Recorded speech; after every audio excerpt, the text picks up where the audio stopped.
Good morning. It's Monday, February 13th. Lady T back in full effect in Cheryl's world. Here to give you your morning news report, keeping you informed on what's happening in your world.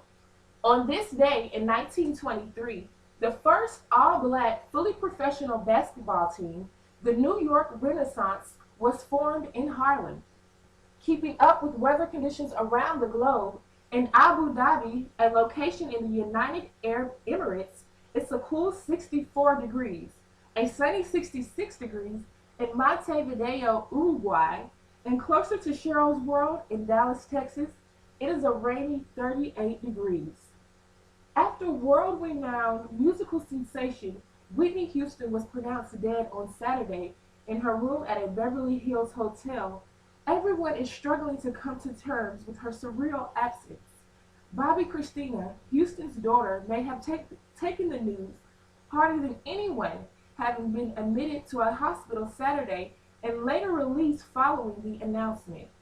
Whitney Houston, at 48, was supposed to attend a pre-Grammy party with her longtime mentor Clive Davis, but she never made it. An autopsy is being processed to help determine Houston's cause of death. Staying on the topic of the Grammys, LL Cool J led a prayer to acknowledge Whitney Houston at the opening of the award ceremony in Los Angeles, marking its 54th anniversary. Awards were presented to the singer Adele, rappers Kanye West and Jay-Z, and Chris Brown made an appearance as promised. A special tribute was also sung for the legendary and late Etta James by Alicia Keys and Bonnie Raitt.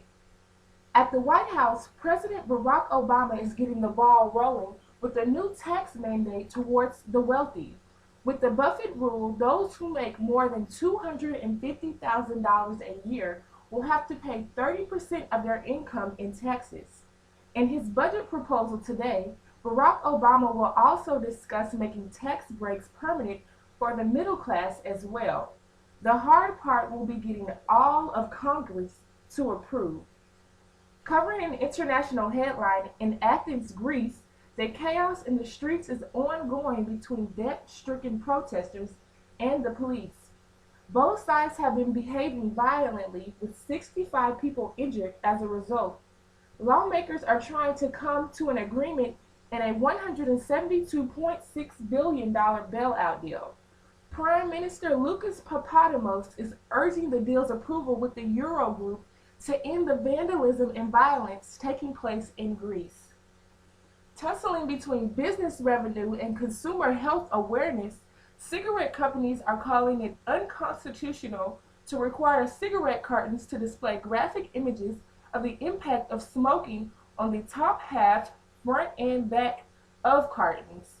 Congress developed that proposition in 2009 with the Family Smoking and Prevention Act, though it has never been put into action until the government's recent talk to do so. On behalf of cigarette producers, it's not so much the consumer death, disease, and suffering that bother them, it is the threatening hand of the Congress to put regulations on their freedom of speech and in return their cash flow. Lastly, looking at sports, following golf competitions, amazing all-star player Tiger Woods didn't make it out on top this time at the AT&T Pebble Beach National Pro-Am Sunday. It was actually Phil Mickelson who placed first after a slow start, making 64 shots. Woods had 75. This has been Lady T with the latest in your news this morning. Please be sure to stay tuned. Cheryl's World will continue after this break.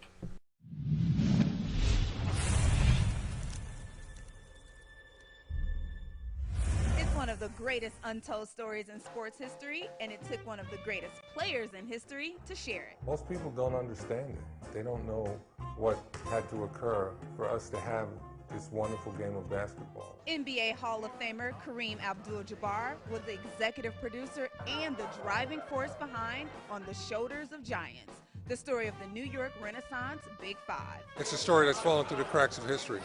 So by reviving it, I think it's a great learning moment for today's players and just for America in general. Affectionately known as the Harlem Wrens, the team competed in the 1920s at a time when not only the game, but all phases of life were segregated, and no blacks were allowed to compete at the highest level of hoops, a story Kareem felt very close to. Well, I was born and raised in Harlem, and it's a story about my community. So, I'm very proud of where I'm from and my community and some of the people who made it special.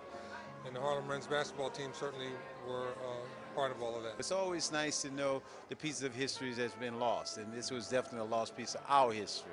The Wrens paved the way for all the players today who enjoy multi-million-dollar deals and commercial success. I think for people of my age and just young kids growing up, they need to they need to know the history of the game and why we're able to do the things that we're able to do. We have to make an effort on understanding and know how it was like for them at their time and how it is today for us. It encourages them, to get some emotion lotion and some inspiration, It's important to see what these guys have done. These young guys think they make $20 million a year because they can play. They were just born at the right time. We really wanted to help support Kareem in his effort to promote the documentary here in Los Angeles. It's very important for young people today to have role models in their lives. On the Shoulders of Giants can currently be seen on demand, so check your local listings.